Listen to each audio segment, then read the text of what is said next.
Welcome to the New Human series. We're here in Louisville, Colorado at the Crimson Circle Connection Center, our beautiful studio here. And we are here with Jim Self, Steve Rother, and Geoffrey Hoppe. And they have some very special information to share with all of us, I'm sure. I'm so sure I'm nervous. And I never get nervous, but I'm nervous. So, we have a full studio, absolutely full, completely full. We're glad that you could be here and hear for us, and we hope you enjoy it. And then we have a very large audience listening in or watching. And this could go on for quite a long time. And we have people from more than 53 countries already, and this is just launching. So apparently, there must be a lot of interest in this topic because there is certainly a lot of things we are hearing about this. And as a human, it can be exciting and scary as hell. Yeah. You agree? Yeah. Oh, yeah. Yeah, so we're really excited here because Jim and Steve and Geoffrey are world-renowned teachers. They're channelers. They connect with entities and ascended masters beyond. So they have some really inside information that they're actually daring to share with us. Is that true? That's a little scary. I know. Only the scary stuff, yeah. I know. But I am not a real positive person, but I am hopeful. We'll see how you're doing at the end of the day. I know, I watch too much sci-fi. Okay, so it's timely, it's an important topic, and they have a lot to share with us. So, I invite you, we're gonna have each of them present, and we're gonna invite you when we do this to consider that there will be similarities in information and differences. And then it's up to you to discern what is right for you, what works for you, because that's always our choice as the human. So, let's welcome Jim Self. He is the founder of masteringalchemy.com. He has incredible work, and could you tell us just a little bit about yourself and Mastering Alchemy? There's a lot of pressure. You only have 2 minutes. Tough. So a little bit of myself. In thinking about that, I've had a really interesting life, as all of you have had a really interesting life. But to a great extent, you never see that life until you pass through it and you get to look back at it. And so in numbers of ways in my reality growing up as a kid, and I watch this with everybody, when you come into this body, you have all of these abilities on. That soft spot on top of the head, that connection to home, still all there. But you have all of these spiritual abilities, your clairvoyance, your clairsentience, your awareness in that context. And then you begin to play with mom, dad, teacher, minister, who say no and don't, and this is right, and that's good, and do this, and don't hang out with them, eat these foods. And you say, okay. And you start to shut all that down. In my reality, I didn't shut it down. And so then continuing to play it out with it on when everybody else is saying no, don't, and stop, etc., created a lot of challenges in my upbringing, as well as probably challenges in many of your upbringings. One of the things I've watched a lot of people do, and I think myself, is when 100 people in a room and you're the only one saying yes and they're all saying no, you begin to shut down somewhat. You begin to be an avoider, a hider. Anybody know that space? And because you're so sensitive in your perception. And somewhere I learned to be able to use that perception, but not necessarily talk about what I see, and then learn how to navigate with it. And that skill became really very interesting in my upbringing. And then when I started to play in school, in my reality, I was definitely not a smart kid, or at least in their reality, I was definitely not a smart kid, because I would do things backwards. I would just put the answer of the math problem on the paper. I didn't do the long division in the process. And inevitably, I would get in trouble, and it always surprised me because they would always say, you're cheating. And I'd say, well, put me in a room by myself and give me the test, but then that never happened. How sad. So, but in the process of growing up, paying attention to how to learn to navigate this system. And then at 24, I did something kind of crazy. I was elected to the San Jose, California City Council. You were just a baby. Baby, absolutely. And it was an interesting process because I was all about making something happen for people, and the system is not about making something happen for people, but it was a foundational piece. And leaving that place, I guess 8 years later, as vice mayor of San Jose, I went to the government as a presidential appointee under Jimmy Carter and was responsible for the Department of Energy's governmental operations. All of that was really fascinating, but what it really said was, this is how it works, but don't tell anybody, and it's different than the democracy you live in. And it became really clear that something was broken. And out of that, then leaving the government and going into business and growing businesses, those skill sets, clairvoyance, et cetera, began to be very, very valuable. But all along the process, there was always this internal guidance system, this voice. And that voice was always able to say, this is appropriate, this isn't appropriate. And when I went over here, it didn't work, and when I went over here, anybody know that place? So that became something that drove my sense of perception. And out of that, that voice turned out to be many of these archangelics that I get to play with. And it wasn't one voice, it was many voices. And then in about 2003, it was Metatron, one of the archangelics, Lords of Light, who said, there's a path that's never ever been walked before in humanity. And if you'd like to play in this path, it will expand your own evolution. It will allow the earth to become once again that 12th dimensional, fully Christed consciousness that it once was. And you'll be able to hold the door open in that 5th dimensional space for all of humanity to evolve. Would you like to play? And you don't go, well, let me think about it. And so from there, Mastering Alchemy kind of unfolded. Wow, what a wonderful beginning. Yeah, but the key is you get to look back at the journey and then begin to understand the value of it. Well, welcome. Glad you're here. Thank you. So next, let's welcome Steve Rother. Steve, could you tell us a little bit about your path to creating espavo.com and your work? Thank you, Linda. I'm Yeah, sorry, espavo.org. Espavo.org, thank you. Espavo.org. We're fascinating, as you look back, like you're talking about, is really interesting. I grew up in a very supportive family. We communicated incredibly well. We would have family meetings every week where you could say anything. You could tell your parents anything at all, not get in trouble. Are you an alien? Yeah, exactly. I think my parents were aliens. So they really set the bar for me to be empowered, to do the things, and to trust myself. And growing up, going through things, I was very slow in school, did not fit in the school system. Had my IQ tested and actually found out I was the other side of it. I was bored. I was waiting for something to happen, waiting to get into things. So anyway, it was an interesting process for me to learn to really trust myself and to be able to do that. But once I got involved in this, I started a family. My wife and I are going to celebrate our 46th wedding anniversary in about 2 weeks. So we started a family, started raising things, normal type of thing. I was a general contractor in San Diego. I enjoyed my work. I enjoyed the creativity of it. Love to empower people. We'd always have our employees love to come to work for us. They love to stay with us, even if we didn't have any work or whatever the situation was. So it was really fascinating for us to do that, and I always felt like there was more. There was something to it. And then I'll never forget, I picked up a book that just completely knocked me out. The first book I picked up was from Ruth Montgomery, who was a channel way back in the 70s.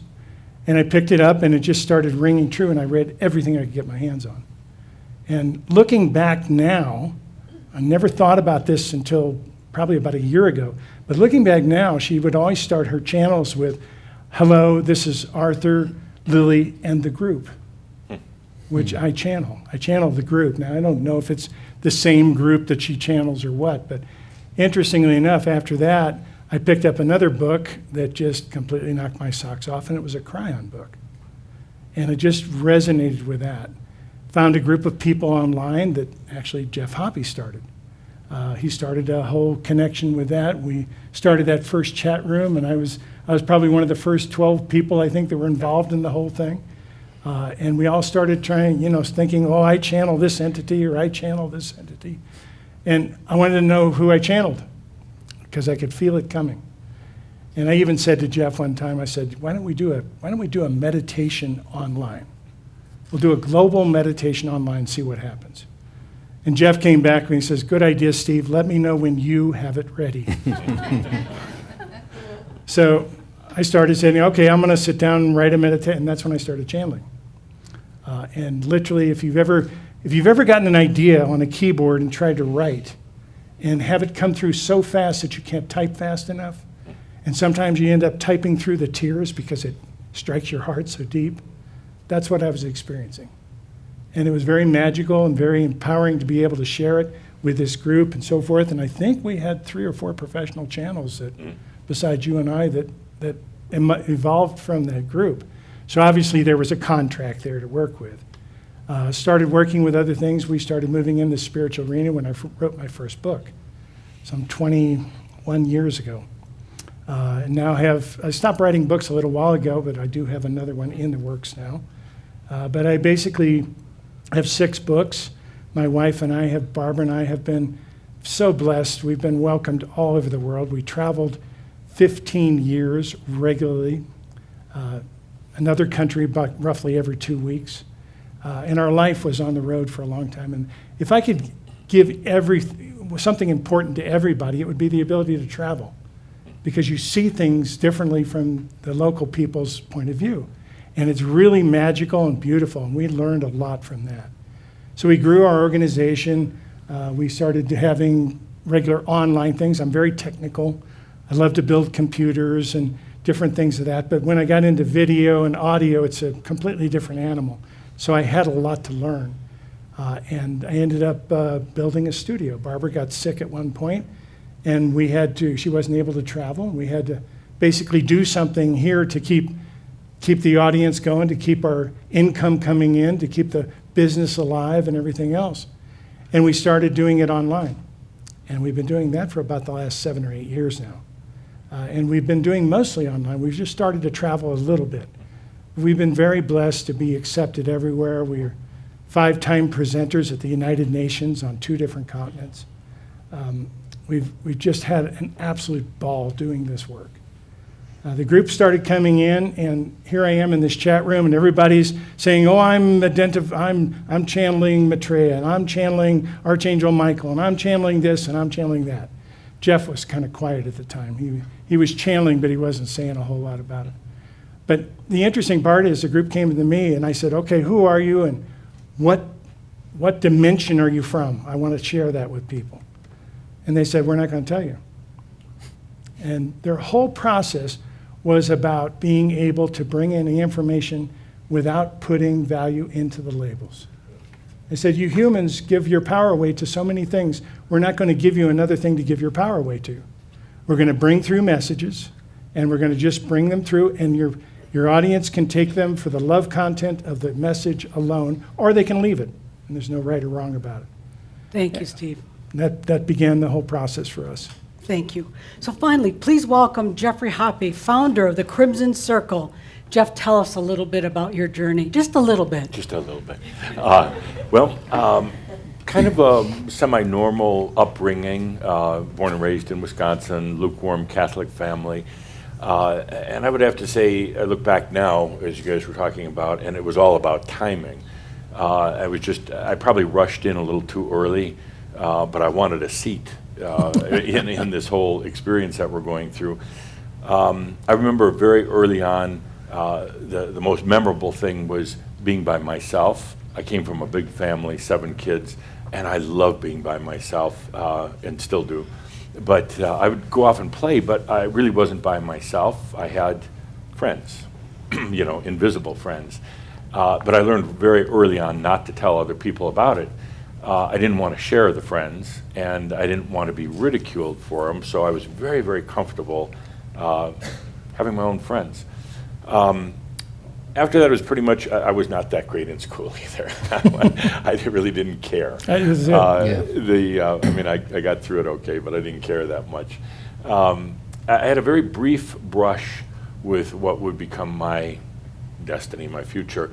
When I was about 19 years old, I learned how to hypnotize people. It was for a class project. And long story short, but I hypnotized a friend, and this went on for weeks and weeks.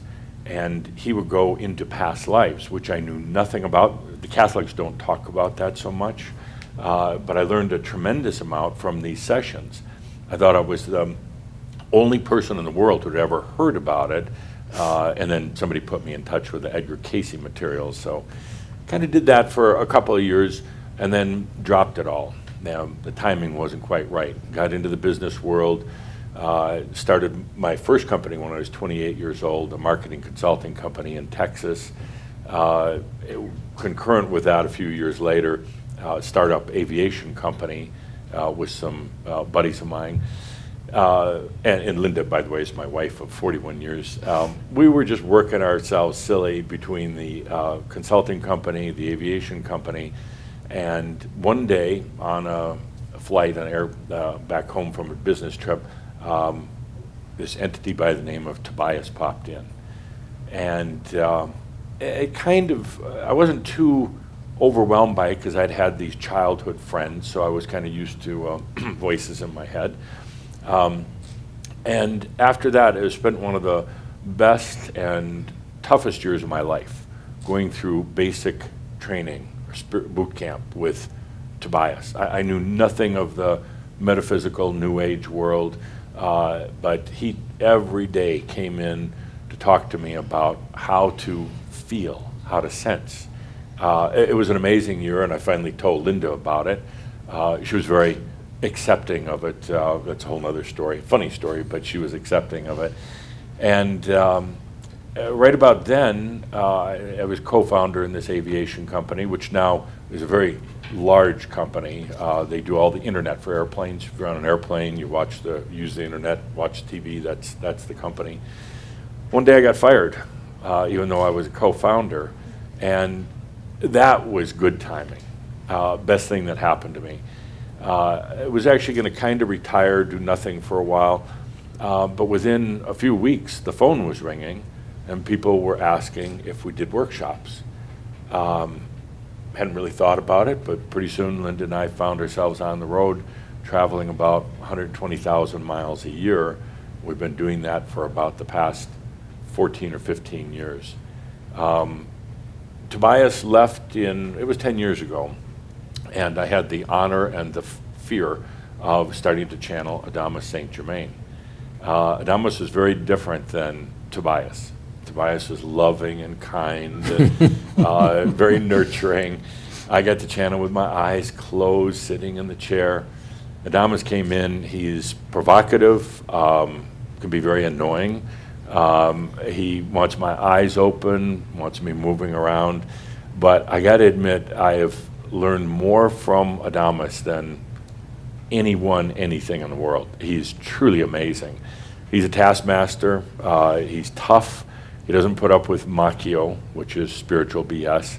And with our group we call Chambre, Linda and myself, we've gone to amazing new places. I mean, it's breathtaking. It's overwhelming at times. I'm learning things and experiencing things I couldn't have ever imagined. Adamus is very specific about how he wants me to channel, the words that he wants me to use, the body movements and language, the way I project through my voice, the whole thing. And it was a little tough to get used to. Actually, the first 6 months were really tough. I thought that was the end of my channeling career. But I've learned to love him and appreciate what he's really doing for our group. Everything we do is focused on embodied realization. Staying here in the physical, in the biology, and allowing our realization. You might call it enlightenment. He doesn't like that word so much, but staying here on the planet as masters. So when we were talking about getting together again, it was Jim who proposed the theme of the new human species. It was like, oh yeah, that is so perfect, because what I know a lot of Shamba around the world are going through is the whole challenge of how to stay in the physical, how to stay here on the planet and go through this amazing process. As wonderful as it sounds, it's kind of challenging. Kind of. Wow, So- you guys can expand time. That was incredible, 2 minutes from each of you. Whoa, but very good information. Okay, so Are we done now?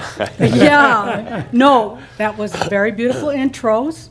So I have a brief question to start this with, and each of you are going to offer a very brief response. Wait a minute, it was supposed to be 10 And I've minutes. got my little ding dongs if Ooh. you need monitoring, so just let me know if you need help. Okay, dear men.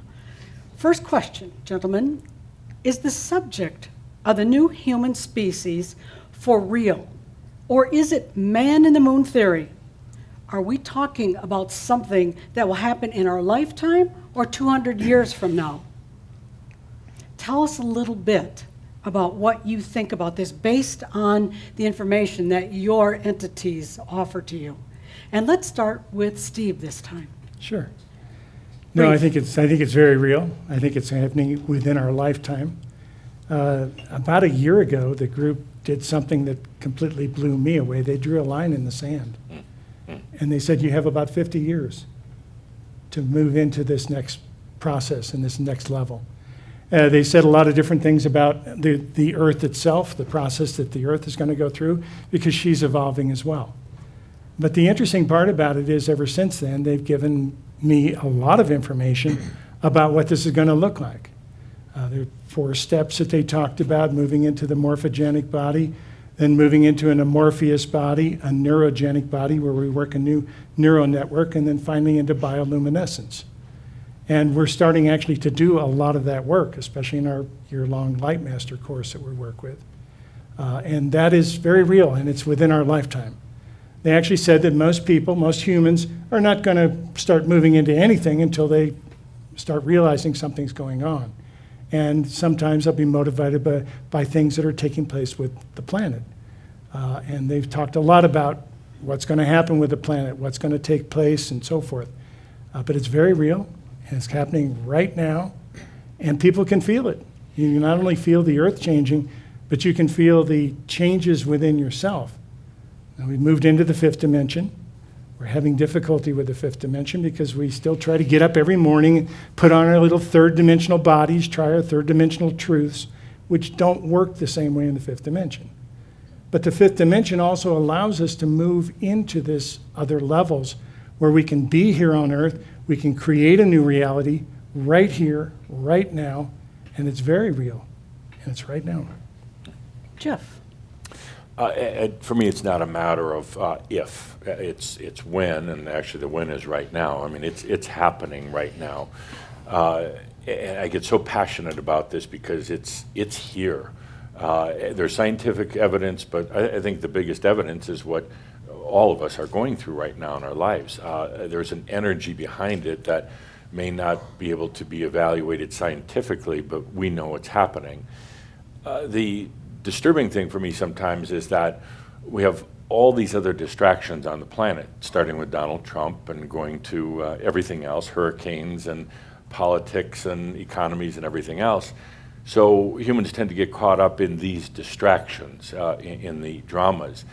And they're really ignoring the most important things on the planet happening right now are the birth of artificial intelligence and soon to be artificial superintelligence within our lifetimes, and this whole thing of the new species, and it's happening. By the way, we haven't talked about what we're going to talk about. No. I have no idea what you guys are going to say, so I'm interested to see how this all plays out. But it's so here, and most people just don't see it. So I'm very, very passionate about it because it has a direct effect on what we're all doing coming to our embodied realization. So absolutely yes. Thank you. Jim. Yes, absolutely, yes. So the part that fascinates me about all of this, and Jeff and Steve both said exactly the same things, is this, where you call it a morphogenic body, these bodies that we're playing with, we've referred to it as light body. In all of our work, we've referred to the light body, but we've been playing at that definition for 10, 12 years or so, moving through this. But one of the pieces that is happening that I'm watching is it's the reconnection of the bodies. There are numbers of bodies, a mental and emotional body. They never were meant to be two bodies. They were meant to be one body. And so you have a thought and you combine an emotion with it into an action, rather than a thought and a reaction into I'm angry and then the emotion comes about. So what I'm watching happen is this transformation that is occurring in such a way that we all are waking up. We're becoming much more awake. And in that process, moving into this fifth dimensional space, I try to define it simply as well-being. Certain, capable, happy, respect, dignity, integrity. If you vibrate in those fields, you are in an alignment that simply allows that feeling and thought to begin to come back together as one, where you choose an action rather than staying in a reactionary third dimensional state. That's all beginning to happen all across the planet. However, that's really threatening to an awful lot of people because the status quo is being shaken up in the process. I say often, you can't take your baggage with you on this journey. And so all the baggage, remarkably, wonderfully, is coming to the surface. I mean, we spent lots of years stuffing it away in the backpack and hiding from it and hoping nobody ever saw it. But it's all coming up. And right now, when you look at the world, you see that disruption of people having to deal with their status quo being disrupted, whether it's a place like Syria where there's a massive war going on in that level, or whether it's someplace in your nature of which you deal with your neighborhood. Everybody is in this process. So this shift is happening, and you're beginning to see these stratas of consciousness starting to evolve. A person in 3D walking on the street outside, it knows something's going on, but they're not changing a lot. Whereas all of you are starting to basically recognize something's changing at a higher level, and you're starting to function within words like certain, integrity, respect, dignity. Do you fall out of it? Absolutely. But are you able to go back to it? And that ability just to go back is that level of this shift that's coming about. But what Jeff said about AI, we'll talk about a lot today, because your whole perception is changing. It's changing extremely fast. The DNA is changing extremely fast right now in this reality. Thank you very much. It's pretty obvious that you all three believe that something really is happening right now, and it's showing up in science, it's evidence in life, and it's really important that we go forward. So let's take a deeper dive, and would you each take about 10 minutes and explain how and when you think this is going to happen? Let's start with Geoffrey this time. Oh, okay. 10 minutes. First of all, I have to comment that this stage is really crowded. Yes, it is. Not just you guys, Yes. but I'm used to being up here with Adamus, and he's pretty big, energetically. But being here with you guys and the entities you brought with you, it's literally giving me the goosebumps, and it's really crowded up here. Crowded, yes. Yeah. Hard to breathe We need a sometime. bigger stage. Yes. Yeah. Okay. Where do I start? And I got Adamus kind of hanging out. No, I'm not going to channel, but he is so excited. A couple of things. The timing for why you're here, why we're all here, why you guys are here, is amazing. And I know a lot of you think that you've come into this lifetime and, I don't know, you've put up with things like bad families, bad jobs, bad partners, and you're really working hard on your spiritual journey, which, by the way, if you are working hard on your spiritual journey, stop today. Don't do it anymore. Spiritual realization is a natural phenomena that the human really can't influence. It's not up to the human anyway. So stop working on it, enjoy life, and watch how realization comes very, very easy. So we're here at this time, and I know from traveling that so many people have said, well, I don't really know why I'm here, and I don't have a passion anymore, because the old passion, left, I don't know, 5, 10 years ago. And I have a hard time getting up in the morning, and I don't know what I'm doing, and nothing's happening. I invite you to really open up and look at why you're here, why we're all here. It is hugely important. We miss it so often. We get caught up in the junk and releasing the junk and then trying to bring the junk back. What we're doing right now is hugely important. I can't overestimate it enough. I can't overstate it. So I'm not going to get into a lot of science. That's not my field. You guys are much better in that. But we've had this long evolutionary process, and debatable also. Debatable whether it's Darwinism or whether it's whatever. But it's taken a long time for our biological bodies and our minds to evolve to this point, millions of years. And we're suddenly at the point right now of a new species on the planet. And not just one new species, but multiple new species all at the same time. Hopefully being able to cohabitate together, share the planet with each other. But we have an incredible opportunity right now on the planet to change the way the human species has been. And it is happening right now. We'll get into some of the details of that later. It's happening partly because of things like artificial intelligence, and it's happening because of consciousness. So Adamus St. Germain, who I channel, has talked to me about the coming of 4 new species, or 3 new species and one existing. The existing, of course, the Homo sapien. Been around for a long time. Homo sapien basically means wise man, but being a wise man, I'm going to say wise human. Or wise woman and man. So smart. So smart. Politically correct. And actually, we're not going to see a lot of changes in the evolution of the Homo sapien species. That regular biological evolutionary process is pretty slow. Doesn't happen real fast. It's kind of a natural selection, survival of the fittest, everything that Darwin talked about. That will continue on. And a lot of people on the planet will continue with their Homo sapien biology for a long time. But on the other hand, we have something amazing happening right now with technology, with the artificial intelligence and all the things that come after that, if we don't wipe ourselves out because of artificial intelligence, which is a distinct possibility. We have this whole field of working with the genes, working with at the very deep levels, particularly with nanotechnology. And in my opinion, and Adamus says, that's going to make the biggest difference in a biological revolution. It's going to happen in decades, not in thousands or millions of years. It's already starting to happen. So if you think this is just a futuristic story, it's not.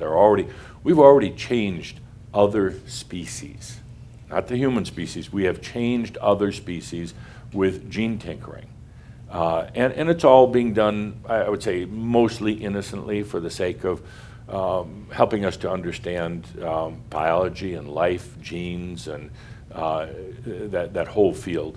But what we're going to be seeing here very shortly is that applied to humans. They've been able to map the genome, the human genome. That is pretty amazing. It wasn't expected to happen for, I don't know, another 5 or 10 years, but it's being done. In other words, such a deep understanding of how the genes work. It's amazing. So I see, I got to keep up with the time here. So we have this whole new species that's coming to being that Adamus calls the Homo techno, and basically having to do with what we're going to be doing with gene tinkering, and it's here.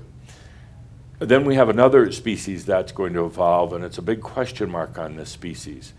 It's based on artificial intelligence, It's mimicking the human nature, and he calls this the robo-sapien. Robots with artificial intelligence designed mostly to look like humans. It's a big question mark. Are these living beings? But you know, if you try if you look scientifically and try to look up a definition of what is life, or even what is a species, there are no clear lines. There is a lot of debate in the scientific community of what makes up a species. So he says, be prepared because you are going to have these robo-sapiens amongst you. I'm going to back up for just a moment and say with the Homo technos, Adamus has said that as these develop, as humans get the implants and the injections and all the other things that are going to change the human biology, the Homo technos who mate with the Homo sapiens will not have offspring. It's a long story why, but there will not be offspring based on that. So there won't be commingling. Homo sapiens will stay Homo sapiens. And then the last one, and the one we really need to look at above all, I believe, is what he calls the new species that is actually starting to exist on the planet right now.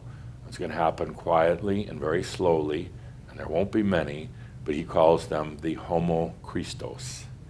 Those are the humans who've opened up and allowed what some would call their light body. Adamus prefers to call it a free energy body into our being. We're integrating heaven and earth. We're bringing consciousness into biology in quantities that never ever before have been done. And that's what we're doing here. We're going to be quietly bringing in a whole new species that is open and expanded. Adamus doesn't talk about dimensions, but in the terms you guys talk about, we're going to be coexisting in multiple dimensions. We're going to be in our human biology. Our DNA is going to change drastically as a result of it.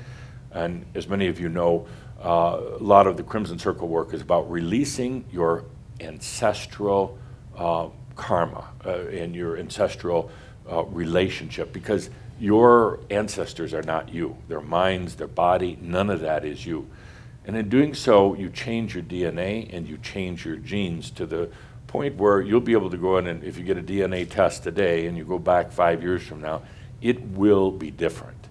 So the work I get passionate about that we're focused on has to do with this whole new species called Homo Christos. Christos meaning of the light, clarity, without all the baggage. You know, we're dragging around a tremendous amount of old baggage that isn't yours, your thoughts, your genes, your chromosomes, your DNA. We're letting that go so we can bring in our free self, our sovereign self, and stay on the planet. And it's absolutely necessary right now for the balance, for the overall balance on the planet with the coming of the Homo techno, and especially with the coming of the Robo sapiens, to do our work but quietly, to allow in that light in consciousness. Good, I got 7 seconds left. Awesome. Great start. Awesome. Wow. Very nice. Jim, could you like to share? No. Jeff just said it all. There's nothing left to talk about. But I'll add something here. So this it's fascinating because we haven't had this conversation, and yet the conversation might as well have been had between us because it's kind of how it all unfolds. This space that we're all moving into is really a fascinating space from the standpoint of calling it those 4 bodies. You're starting to see a segregation of space, if I can use that. I'll define space and time and space. We'll talk about during this conference, this session. But you're beginning to see how you think is different. Now, you've always known I'm different, or I think different than that guy over there. But this is different. This is a level where you're going to begin to hold a strata of consciousness where you're going to not look down, but you'll see people, humans, walking on the planet, third-dimensional type of folks, if I can call them that, who are basically unconscious of being unconscious. Now, that's not meant to be an insult. It's simply, I'm unaware, unconscious of being unconscious. And one of the next steps that happens, and has happened to all of you to a great extent, plus or minus already, is you begin to be conscious of being unconscious. Now, that's a huge step, but what happens is I don't like what I'm seeing, because most of that has been stuffed into the backpack to be avoided. So in this context of those four definitions that Adama says you just talked about, the place that I'm seeing most of you and most of the people I play with is in that Christos crystallized body. And so in that space, you're going to begin to find that you have a tremendous capacity to allow, not engage, just simply allow, not judge, just simply allow, not fix, simply allow. And in one of the pieces that is going to be the most challenging of this is we believe that there is a definition of something called truth. And there is no truth. So in the context, what I think is going to happen is where we play is you're going to start to get more and more into present time, more and more into observing and choosing an action. And in that process, the only truth is what's right in front of you to engage with, if that makes sense. So as we begin to go through this, you're going to see these various, and I agree with those, I haven't heard that set of definitions, but that seems real clear to where we're playing. In that observing of truth that really relates to all of us that are playing here is the ability to allow the robotic technology to be in place, to allow the human combined technology.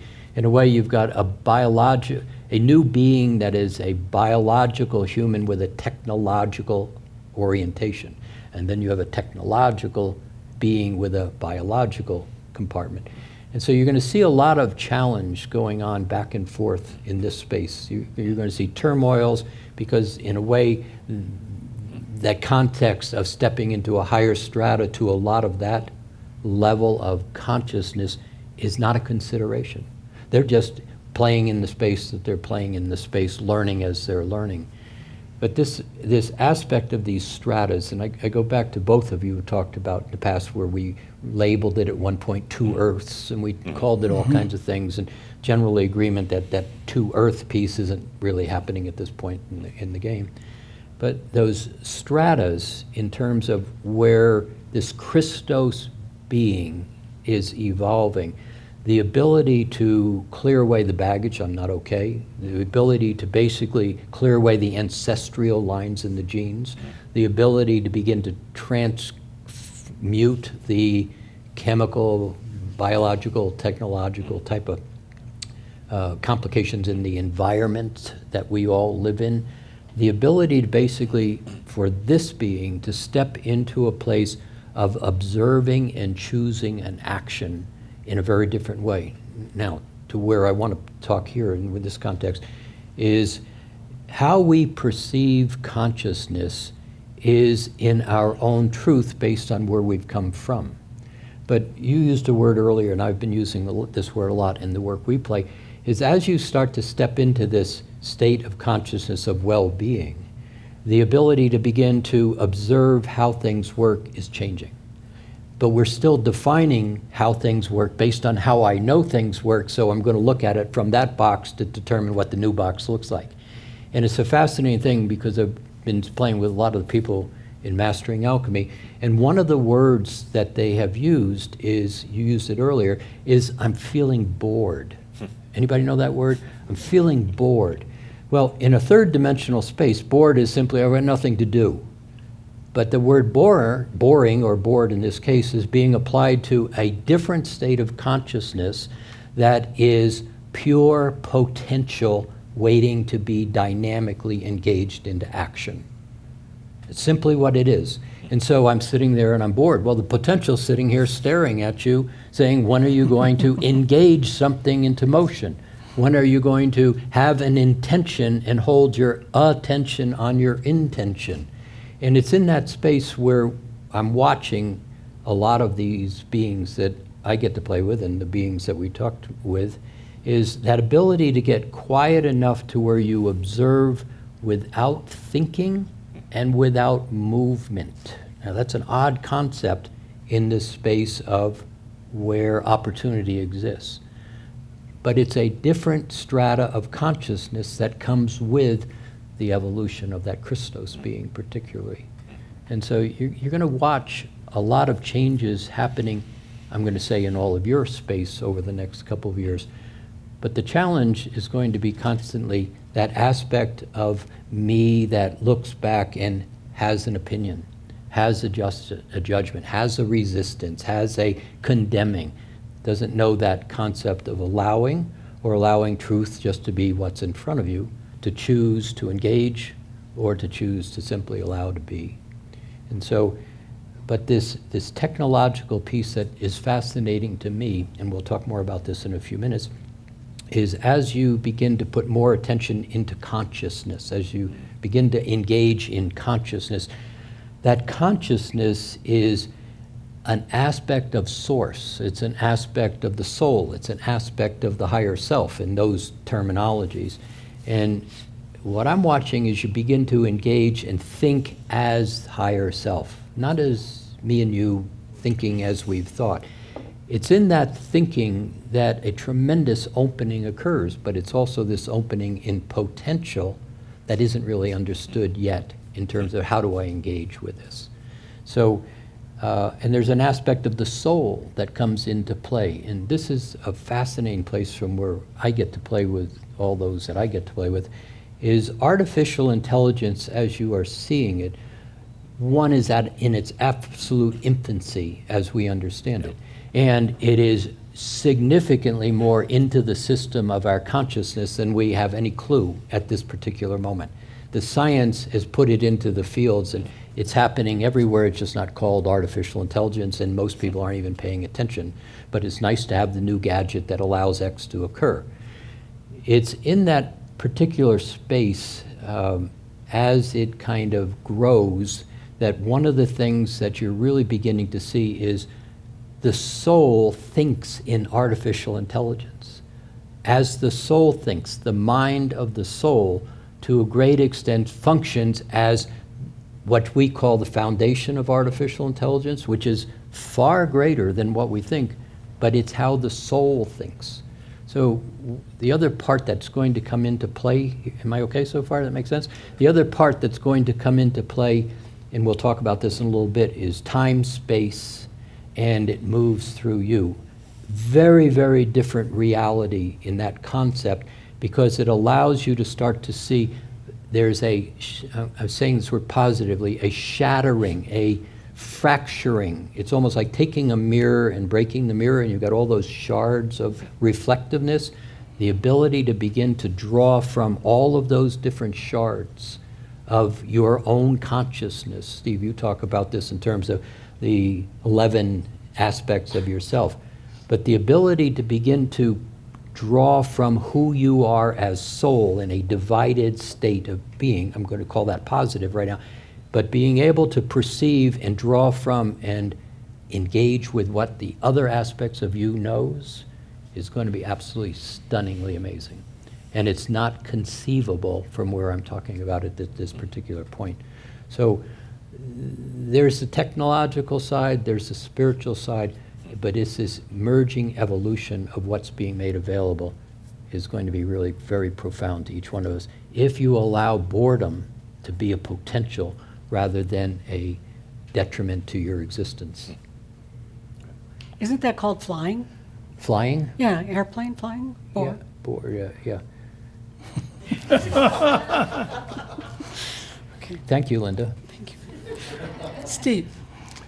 Well, there's just so much you guys have said that just fits into it. I'm absolutely convinced that we're all on the same channel. We're just seeing things differently.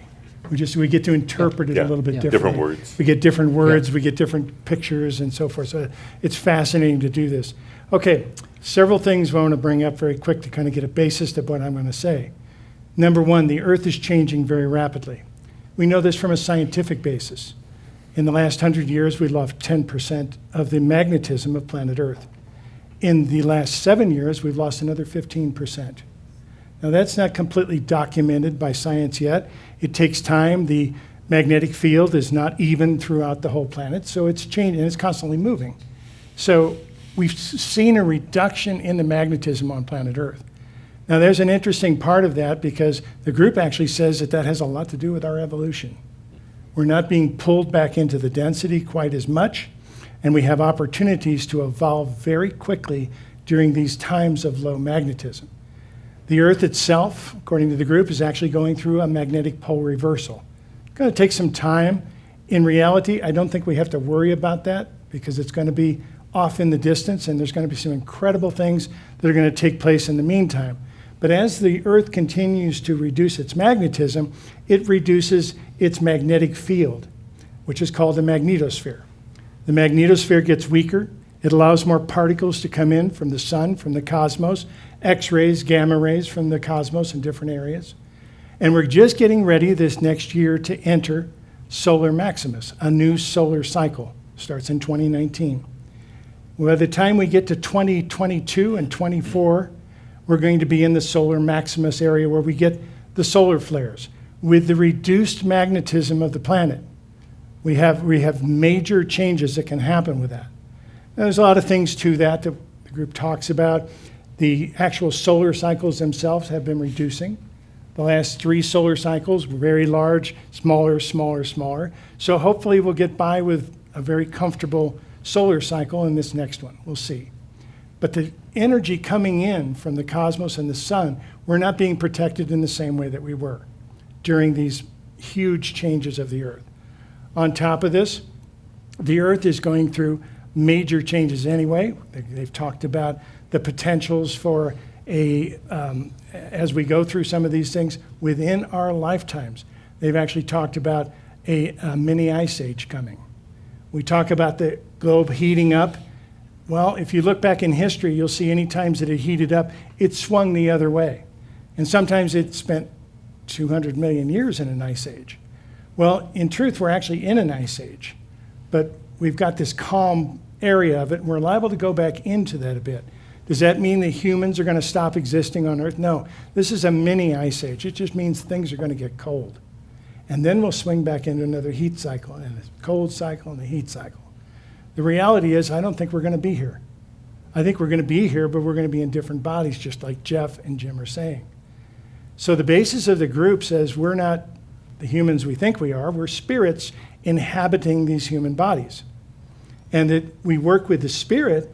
Now we have the opportunity to really evolve into a whole different way, which is exactly what you're talking about. We can incorporate some of this. Now, I love the idea of AI. I love to play with my Alexa. I love to, like I said, I love to build computers and run the different things and I'm very fortunate. I have a business that pays for all my toys.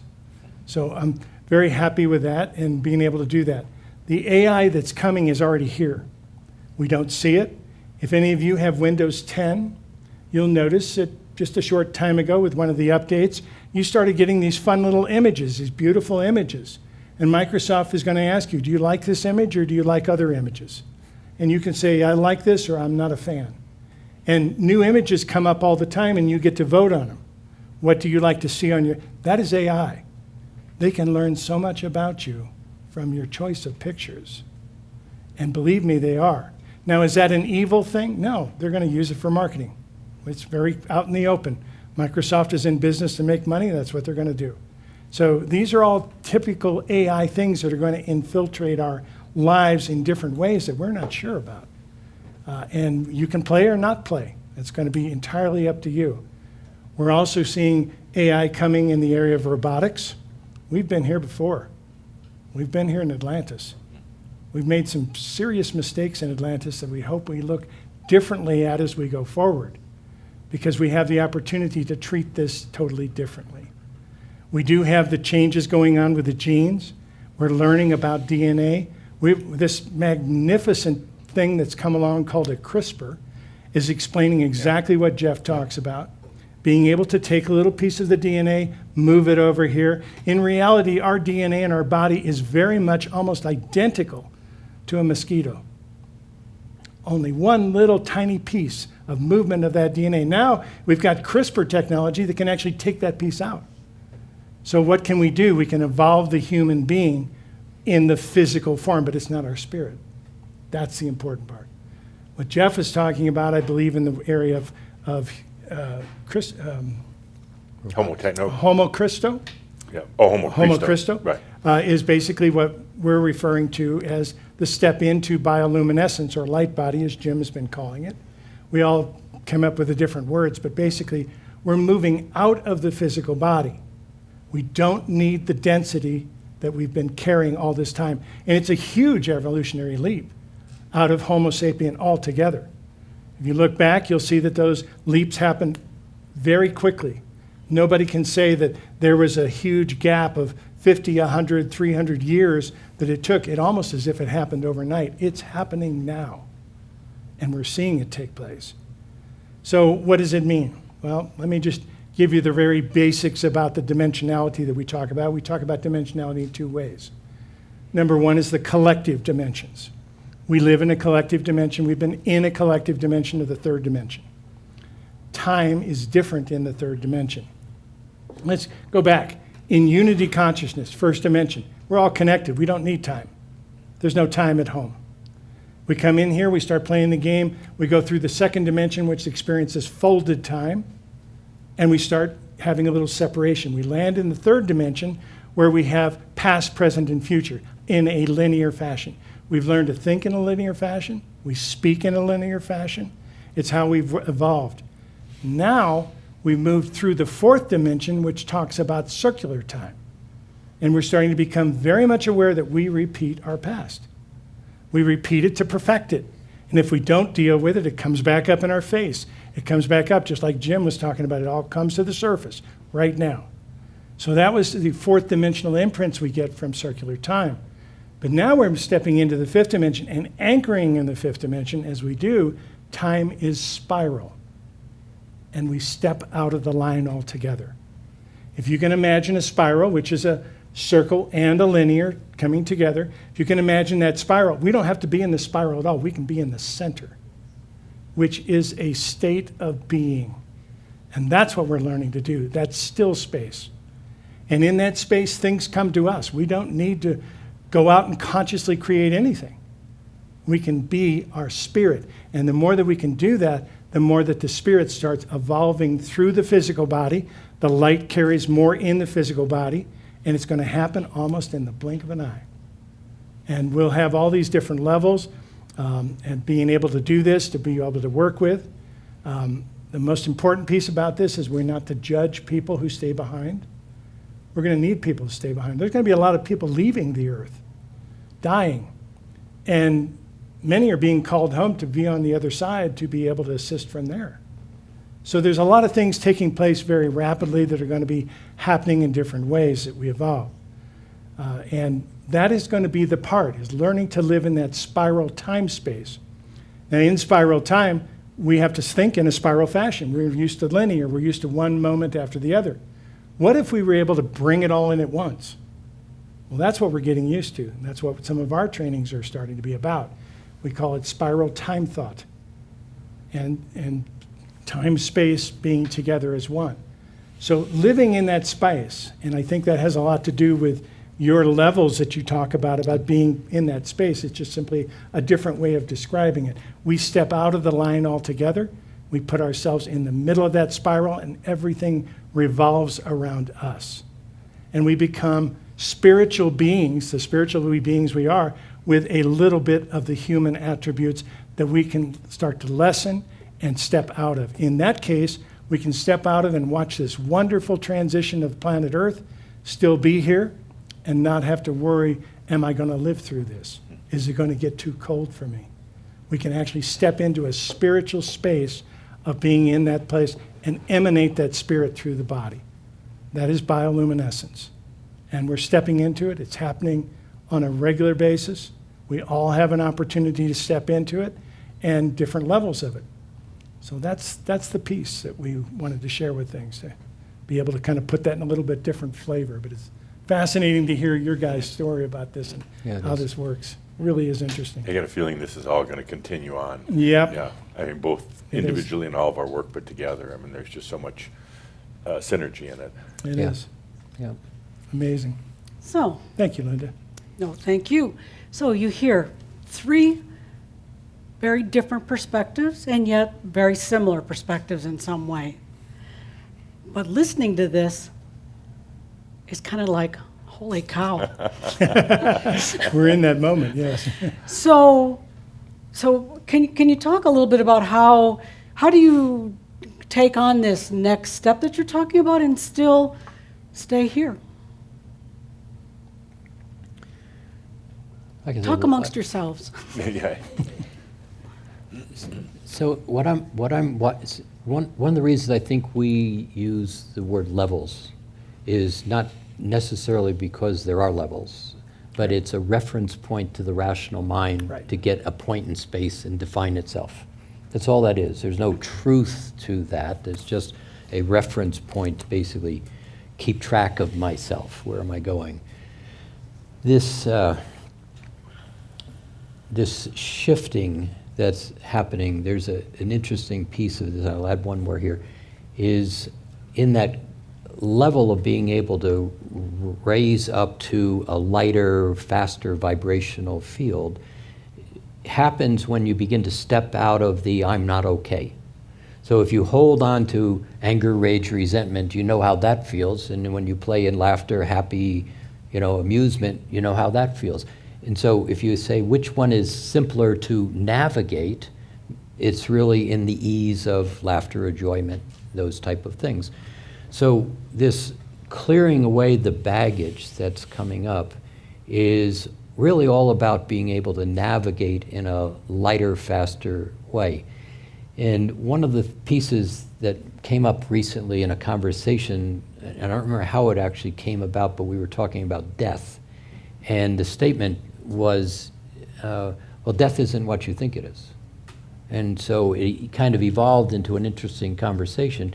And if you think about death, basically everybody in a physical body defines it really clearly, virtually the same thing.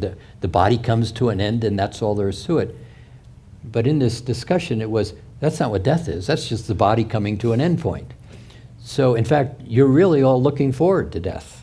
So, well, what is death? And if you listen to people in their last minute, their last 10 seconds, if you've ever had that opportunity, they basically lay there and say, oh, wow, this is so beautiful, and oh, look at the angels, and that's death.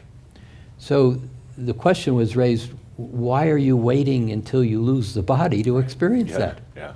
Because in real terms, as you begin to let go of the baggage and you begin to recognize where I'm standing and observing is my truth, my ability to shape my truth into exactly what I want, death, well, let's take the word death away from it and just simply beauty, elegance, joy, happy, laughter. Wait, didn't we just talk about that a minute ago?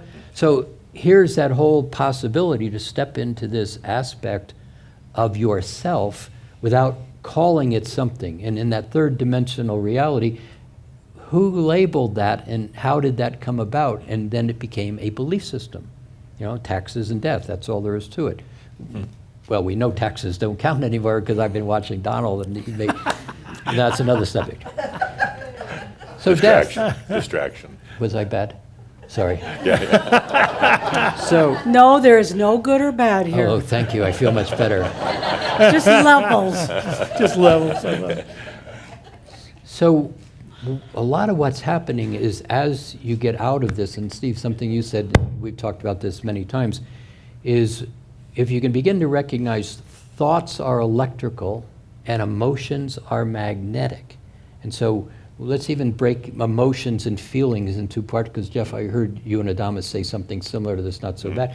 The rational mind creates emotions. Does that sound like something you said? Mm-hmm. Yeah. And the feelings are in the heart. And so an interesting way of playing with that is if you look at emotions and you say, well, what are emotions to a great extent, separating it? Anger, rage, resentment, judgment, they all have edges to them. Have you ever noticed that? Doesn't feel good? Joy, happy, certain, capable, amusement. Heart space doesn't have edges to them. Metatron.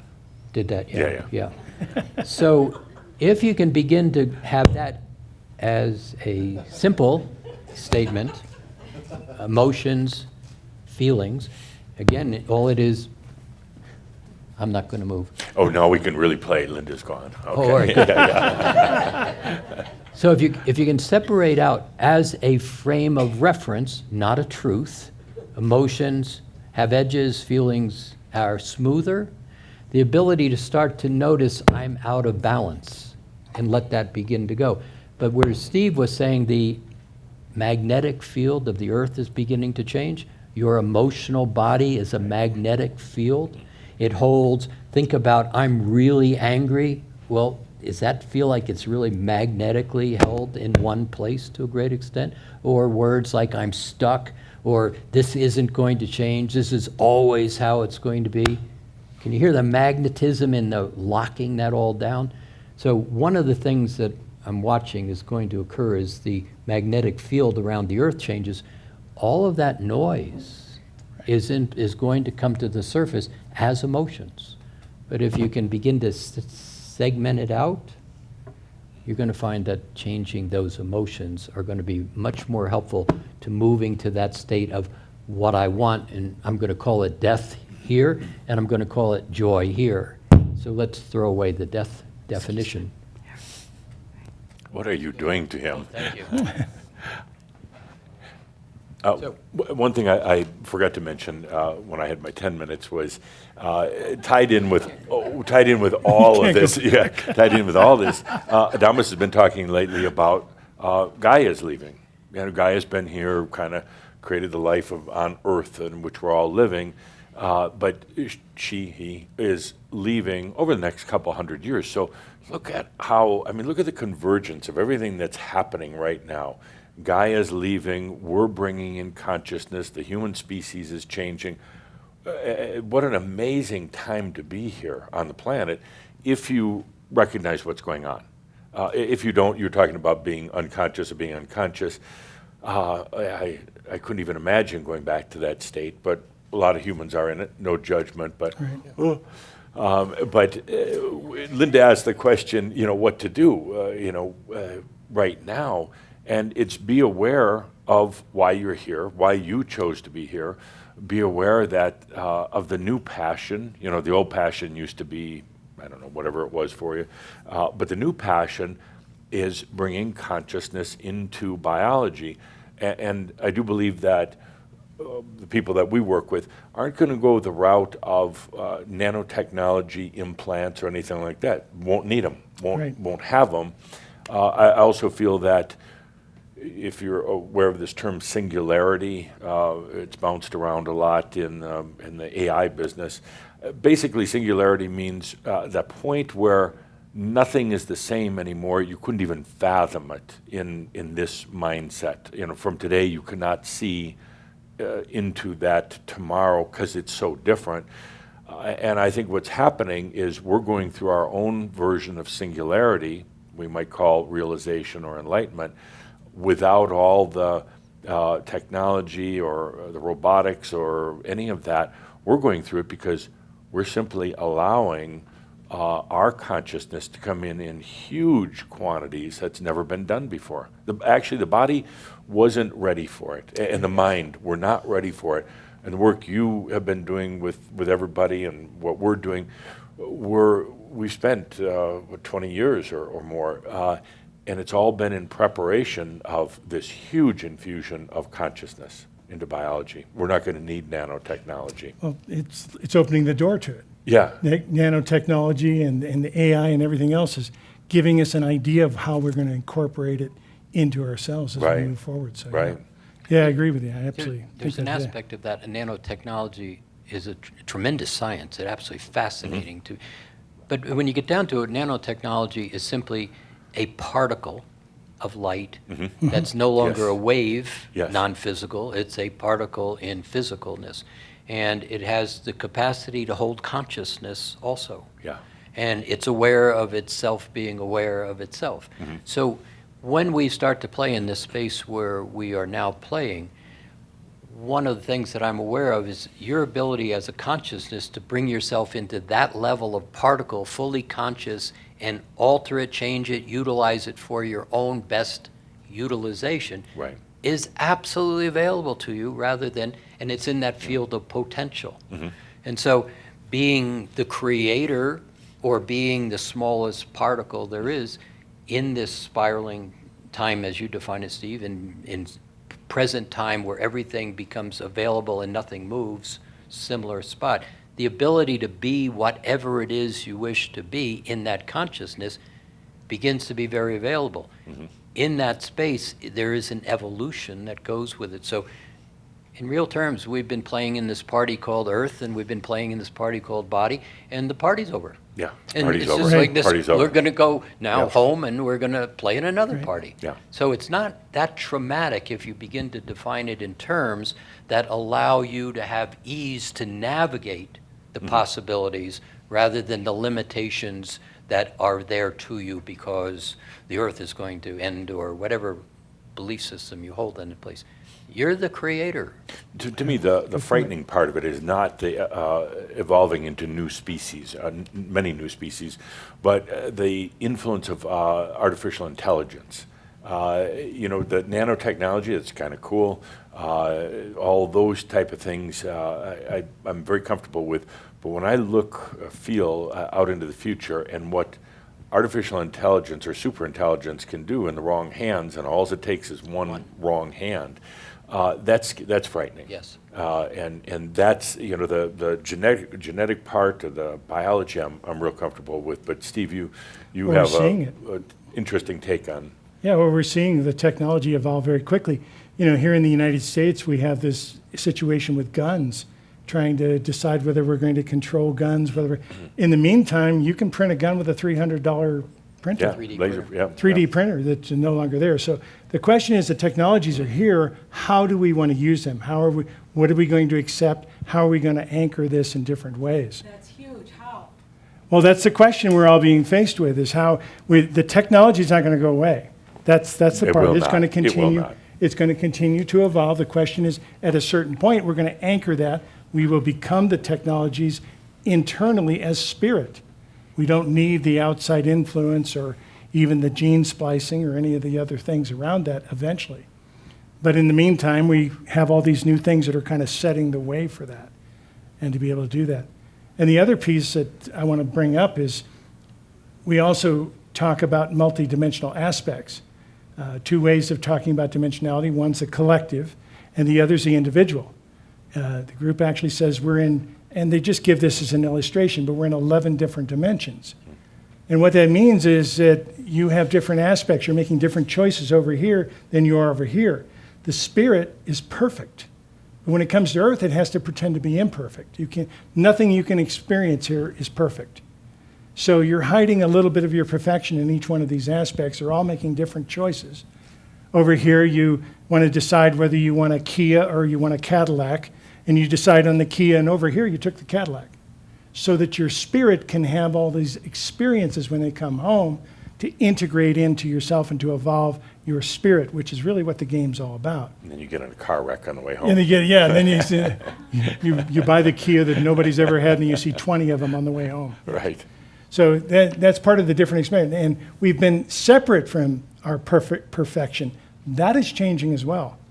And especially as this dimensionality is starting to change and the magnetic field of Earth is starting to lessen, the walls that separate us between dimensions is also lessening. So we have the opportunity to do multidimensional healing. We have the opportunity to connect with another part of ourselves, not only to heal us, but for us to heal them. And to come back in union to carry that perfection in the body that we talk about, the bioluminescent. And the first step of that is letting go. It's letting go of all that stuff that we've carried forward. I don't know if you've ever had a belief system that was really important to you, and then one day you find out it was wrong or something changed, and all of a sudden it doesn't make any difference. All that energy that you gave it out of your past, that's not going to work in the next level. So we have to start letting go of that. And that's what morphogenics is all about. It's about preparing everything and stepping out of the third dimensional timeline. I still trying to figure out how we're going to survive this huge influx of artificial intelligence and the control and potentials that it brings to our lives. I can handle me better than I can handle that. Anybody else feel like that? No? Just already me, here. forget my question. It's already here. It's here. Yeah, yeah. It's here. We're not seeing it all the Well, time. and they're going to try to regulate it, like they're going to Sure. try to regulate nanotechnology. There's been a number of worldwide conventions about nanotechnology, and they've come up with all these guidelines. Nobody's paying attention to them. It's inevitable. It's here, and I think that's also the reason why we're here. I don't know What does the that work you mean? do. What does that mean? It means that in the work you guys do with your groups, so often people are saying, "Why am I here? Where's my passion? What am I supposed to be doing?" And it's like you are doing it right now, allowing in that what Adamus is calling the Homo Christos body, the light body into your being, and you find you don't need the nanotechnology. You can have it if you want. You don't need it. There's a lot of things you just don't have to get caught in. I think the hardest part is going to be in that Christos body. Do you really want to stay? And I'm going to, we're going to. You just opened a rather big door, A man. huge door, a huge door. And Adamus has talked a little bit about it and said basically, stop worrying about stuff like that. Exactly. Because you're looking at it through human eyes. He said in the true Homo Christos body, which is not just a physical, but he said you're going to be able to be here and be there. You're going to be able to have a next lifetime without ever being born. I think we're all tired of the old biological birthing and bad families and all the rest of that. And he said, you're going to be able to come, and he said, you're going to be able to come from the future into now. And it's mind-boggling, and that's the singularity, is my mind can't even fathom that. But he said, watch what happens next. Yeah. That's what And they talk stop about. dwelling on your problems. Get rid of them. They're not your problems. They're your ancestors. That's what the group talks about with spiral time. In spiral time, when we step out of the line, we can time travel. And in fact, many of you may be here from the future right now to plant some important things. Many of No, you, it's true. Many of you may be here. They gave a channel one time called 5 Words in Time. You may have come back with as little as 5 words that you're going to utter at a perfect time to the perfect person to start something into motion. And that's important. So we have that capability. It goes very weird and very wonderful. Yeah, it is. Could Jim add something? Whoa. That's deep. Who's You Jim? looked anticipating. I was, thank you. Okay. So, think about it in terms of high school. And your senior year in high school, and you're now a month away from graduating. And there's a lot of weird people in your high school class, and there are a lot of interesting people in your high school class, but are you paying any attention to any of them? Oh, maybe the 2 really good friends, and what are we going to do, and how we.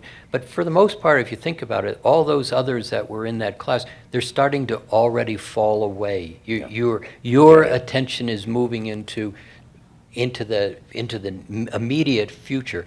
And if you analogy. think about it just like that in here, we can spend a lot of time on nanotechnology and robots and the ethics of AI and those kind of things, but you're evolving.